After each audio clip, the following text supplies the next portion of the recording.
So one thing about the Aletheia Leadership Intensive we lead is that we only teach things.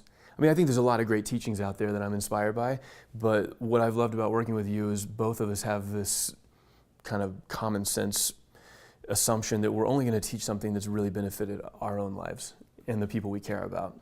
So I thought it would be great for us to reveal more about what our own personal Aletheia moment has been, and put Mr. MacNaughton on the spot. It's certainly one of the more significant memories I have of being in this relational practice where people just simply got to put their attention on me and share what they were experiencing. Was actually kind of terrifying because there I was with all these people looking at me, a lot of them I wanted to like me and wanted to respect me, and all of a sudden they started looking at me like I was disgusting them and being like, ooh, and all these things, and it was my worst fears of high school all happening right in front of me, and they're like, it's like you're showing us a wheel of faces and just that you're trying to be whatever we want you to be. And I abhor that the world thinks it has the permission to talk like that to anyone, and that's why we do these trainings, to help people not be so sensationalist when it comes to sharing their experience with each other.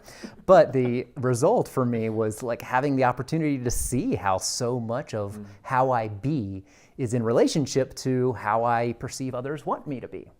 And that actually not only do I not have to do that, but it actually doesn't help me when people prefer it when I don't do that. And that when I let all that go, there's a more natural essence that people really respect. It's to such a degree that when I came away from that, people thought I looked like a completely different person. One of the things I hear in that story is the reminder that when I have a habitual way of being, almost like that scratch on the record from, you don't even remember when you got the scratch on your record. Something scared you or hurt your feelings or never again. And so it just kind of loops. And when the loop is maybe apology, oh yeah, you seem like you're always a little bit apologetic, even when we're not upset with you at all. You just said, I'm sorry again.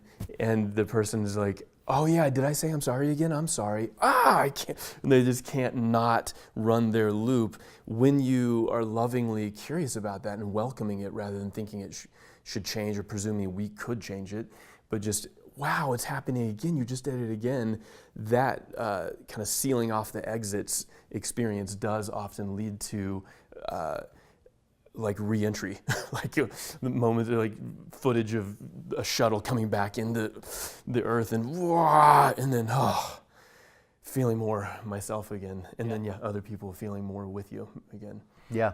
So I thought that was a powerful, important takeaway, and a powerful warning for those of you, if you're considering whether this is the time for you to jump into a deep dive weekend with us. It gets hot. And a warning for those of you not to tell people unsolicited advice.